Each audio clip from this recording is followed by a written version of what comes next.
নিজের ঘরেই কি এবার হাঁটতে চলেছেন মমতা বন্দ্যোপাধ্যায়? নন্দীগ্রামের পর এবার কি ভবানীপুরের চাণক্য অমিত শাহ এবং শুভেন্দুর চক্রব্যূহে ফেসে গেলেন মুখ্যমন্ত্রী? অমিত শাহের মাস্টার স্ট্রোকে কি এবার পতনের মুখে তৃণমূলের শাসন? 2021-এর নন্দীগ্রামের স্মৃতি কি এবার ফিরবে ভবানীপুরে? কেন্দ্রীয় স্বরাষ্ট্রমন্ত্রী অমিত শাহকে পাশে নিয়ে ভবানীপুরে মনোনয়ন পেশ করলেন শুভেন্দু অধিকারী।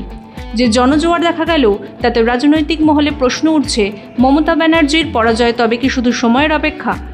হাই ভোল্টেজ ভবানীপুর নিয়ে আমাদের বিশেষ রিপোর্ট। আপনার কি মনে হয়, মমতা কি পারবে ভবানীপুর বাঁচাতে? জানান কমেন্ট করে। শুভেন্দু অধিকারীর মনোনয়নকে ঘিরে জনজোয়ারে ভাসল ভবানীপুর। কোনো রাজনৈতিক নেতাকে ঘিরে এমন আবেগ ও উন্মাদনা পশ্চিমবঙ্গে ঠিক কবে দেখা গিয়েছে তা মনে করতে পারছে না অনেকেই। আর এদিন সারাক্ষণ তার সঙ্গী ও পথপ্রদর্শক ছিলেন কেন্দ্রীয় স্বরাষ্ট্রমন্ত্রী অমিত শাহ। টিএমসি সবাই চোর, ভাইপা পিসি সবাই চোর। আর বলে এবার চলে আছে, দিদি তুমি এবার তোমার বিস্তারপত্র গোটাও আর বাংলাদেশ যাও, তোমার এখানে আর কিচ্ছু চলবে না। 2021 সালের নন্দীগ্রামে মুখ্যমন্ত্রী মমতা বন্দ্যোপাধ্যায়কে পরাস্ত করেন শুভেন্দু অধিকারী। এরপর নিজের মুখ্যমন্ত্রিত্ব বজায় রাখতে উপনির্বাচনে ভবানীপুর থেকে জয়ী হতে হয় মমতা ব্যানার্জিকে। এবার তিনি শুধু নন্দীগ্রামে দাঁড়ানোর সাহস দেখাননি, শুধুমাত্র ভবানীপুর থেকে প্রতিদ্বন্দ্বিতা করছেন। আর সেই ভবানীপুরেই তাকে কঠিন চ্যালেঞ্জ ছুড়ে দিয়েছে বিরোধী দলনেতা শুভেন্দু অধিকারী। বৃহস্পতিবার ভবানীপুর সাক্ষী থাকলো পরিবর্তনকামী মানুষের বিশাল ভিড়ের, যার নেতৃত্বে ছিলেন কেন্দ্রীয় স্বরাষ্ট্রমন্ত্রী অমিত শাহ, ভারতীয় রাজনীতির চাণক্য। তিনি যা বলেন তা কাজেও করে দেখান। মাওবাদী দমনে এই অমিত শাহ বলেছিলেন 31শে মার্চ 2026-এর মধ্যে মাওবাদী মুক্ত হবে গোটা দেশ। অমিত শাহের অ্যাকশন মোডের সামনে কোনোভাবেই টিকতে পারেনি মাওবাদীদের লাল সন্ত্রাস। একের পর এক অভিযান, এনকাউন্টারে আত্মসমর্পণ করতে বাধ্য হয়েছে মাওবাদীরা। এবার রাজনৈতিকভাবে শাহের লক্ষ্য বাংলা। একেবারে পাখির চোখ করছেন তিনি। তৃণমূলমুখ বাংলা গড়ার সময়সীমাও বেঁধে দিয়েছেন তিনি। 4 মে, প্রসঙ্গত ওই দিনই বিধানসভা ভোটের রেজাল্ট বের হবে। নিজের বক্তব্যে তিনি বলছেন, রাজ্যে সরকার গড়লেও 2021 সালের নন্দীগ্রামে শুভেন্দুদার কাছে হারতে হয় মমতা ব্যানার্জিকে। এবার মমতাকে ঘরে ঢুকে হারাবো আমরা। अरे शुभेंदुदा हमारे नंदीग्राम से लड़ना चाहते थे। मैंने शुभेंदुदा को कहा था कि सिर्फ नंदीग्राम नहीं, ममता के घर में जाकर उसको हराना है। और इनका रिकॉर्ड है, गत चुनाव में ममता बंगाल में सरकार तो बना पाई थी, मगर ममता दीदी नंदीग्राम में शुभेंदुदा के सामने चुनाव हार गई थी। इस बार ममता जी पूरे बंगाल में भी हारेगी और भवानीपुर में भी हारेगी। এবারের রাজ্যের বিধানসভা নির্বাচনে সবচেয়ে হাই ভোল্টেজ কেন্দ্র ভবানীপুর। 2021 সালে যেটা ছিল নন্দীগ্রাম। শুভেন্দু অধিকারী বনাম মমতা বন্দ্যোপাধ্যায়ের এই দ্বৈরথ নিয়ে রাজ্য রাজনীতিতে চড়ছে পারদ। এখানে ভারতের বিভিন্ন রাজ্যের বিভিন্ন ভাষাভাষীর মানুষের বাসস্থান। ভবানীপুর যেন মিনি ইন্ডিয়া। সেই ভবানীপুরেই এবার মমতা ব্যানার্জিকে পরাজিত করতে হাজির শুভেন্দু অধিকারী। রীতিমতো চষে বেড়াচ্ছেন ভবানীপুর। গুরুদ্বারা থেকে মন্দির কোথাও বাদ নেই। পথে পথে প্রচারের মাধ্যমে যেখানেই দেখা পাচ্ছেন সাধারণ মানুষের, তিনি বলছেন নিজের ছেলেকে একটু দেখবেন। এদিন মনোনয়নও দাখিল করলেন তিনি। এদিন তার মনোনয়ন ঘিরে বিজেপি কর্মী সমর্থকদের মধ্যে উন্মাদনা ছিল একেবারে তুঙ্গে। একবার দেখে নিই চলুন। বাংলাদেশি তৃণমূলতলার ভাইপো ছেলে, আরে ভাইপো সব চোর, তৃণমূলের মমতা চোর, হাজার চোর, আলিপুরের চোর, তৃণমূল চোর। এক কর্মী সমর্থক বলেন 30 থেকে 40 হাজার ভোটে হারছে মুখ্যমন্ত্রী। ভবানীপুরের জনসমুদ্র প্লাবন দেখা যাবে ভোটের দিন।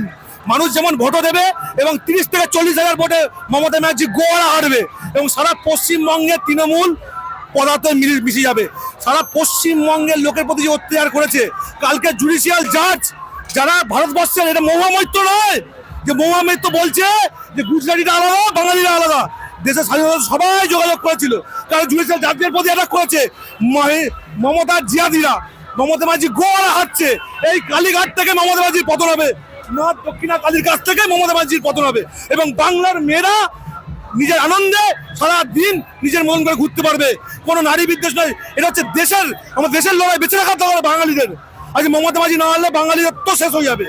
4 তারিখের পরে তৃণমূলকে খুঁজে পাওয়া যাবে না, বলছেন এক বিজেপি সমর্থক। বাংলাদেশি, এরা সব রোহিঙ্গা বাংলাদেশি, এরা ভারতবর্ষের লোক নয়, এরা চোর। 4 তারিখের পরে তো খুঁজে পাওয়া যাবে না, 1 টাকা খুঁজবেন না, সব গ্যারেজ হয়ে যাবে, সব গ্যারেজ।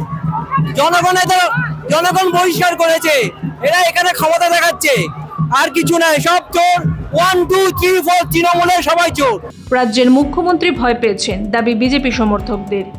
মমতা বেগম ভয় পেয়েছে, বেগমের জায়গায় নেই লুকানো, কোথায় লুকাবে, ওই জন্য গুন্ডাদেরকে রাস্তায় নামিয়ে দিয়েছে। এবার ও খুলিয়ামে বলছে তোমরা দাঙ্গা করো, আমি সামলে নেব। ও তো 2 দিন আগেও মিডিয়া বাইক দিয়েছে, তোমরা দাঙ্গা করো, আমি সামলিয়ে নেব। তৃণমূল ভয় পেয়েছে বলেই তো আজকে এই অবস্থা।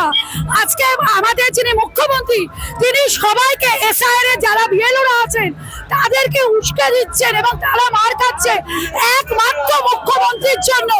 আজকে সারা রাজ্যটায় যে সন্ত্রাস তৈরি হয়েছে এই মুখ্যমন্ত্রী তৃণমূল দিদির জন্য। তাই আজকে আমরা বলছি, সব হিন্দুদের উদ্দেশ্যে বলতে চাই, সবাই মিলে একসাথে জোট হোক এবং ভারতীয় জনতা পার্টিকে পদ্মফুল চিহ্নে ভোট দিয়ে 23 তারিখ এবং 29 তারিখে জয়যুক্ত করুন। শুভেন্দু অধিকারীর মনোনয়ন পেশের মিছিল যখন এগোচ্ছিল জনজোয়ারে, তখন ভাসছে ভবানীপুর। তখনই দূরে 2-4 জন তৃণমূল কর্মী সমর্থককে বিক্ষোভ দেখাতে দেখা যায়। এ নিয়ে শাসক দলকে কটাক্ষ করতে ছাড়েনি বিজেপি কর্মীরা। গন্ডগোল করলে পাল্টা গন্ডগোল আমরা করবো, আমরা পাল্টা জবাব দেবো।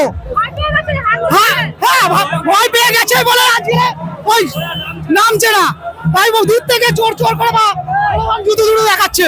সাহস থাকলে বুকের পাটা থাকলে এগিয়ে আসুন, আমরা প্রস্তুত আছি।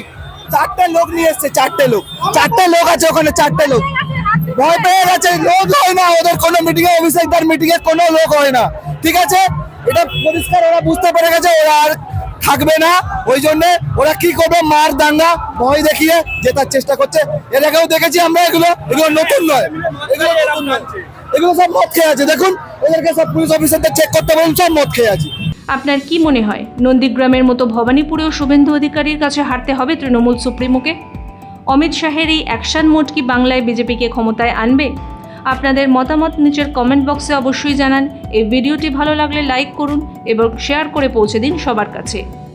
দেশ বিদেশের এবং বিশেষ করে বাংলার এই মেগা লড়াইয়ের প্রতি মুহূর্তের আপডেট পেতে সাবস্ক্রাইব করুন আমাদের চ্যানেল মাধ্যম।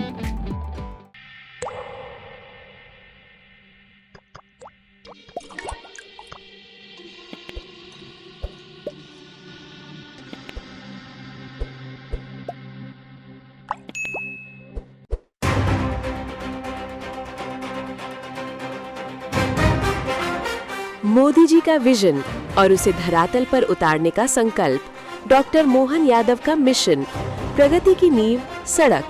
मुख्यमंत्री मजरा टोला सड़क योजना के तहत आदिवासी अंचलों के 20,650 छोटे गांव 30,900 किलोमीटर पक्की सड़कों से जुड़ रही हैं।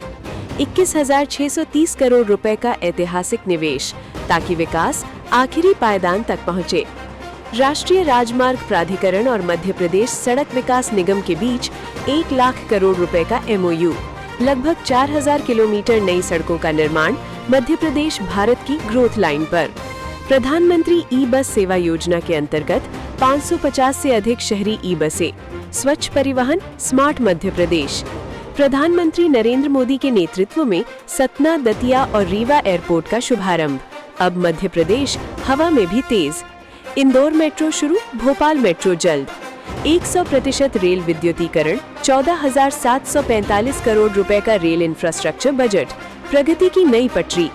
सड़क, रेल और हवाई कनेक्टिविटी अब सिर्फ सफर नहीं, रोजगार का रास्ता बन रही है। मुंबई दिल्ली इंडस्ट्रियल कॉरिडोर से जुड़ता मध्य प्रदेश निवेश, उद्योग और युवाओं के भविष्य का नया केंद्र। 18,036 करोड़ की इंदौर मनमाड़ रेलवे लाइन, व्यापार, परिवहन और विकास को नई गति। मध्य प्रदेश अब संभावनाओं का पावर हाउस। प्रधानमंत्री नरेंद्र मोदी का विजन, आत्मनिर्भर भारत। मुख्यमंत्री डॉक्टर मोहन यादव का मिशन, हर जिले तक विकास, हर नागरिक तक विश्वास। नया मध्य प्रदेश, जहां अधोसंरचना बने आधार और विकास बने पहचान। विकास, विश्वास, भविष्य।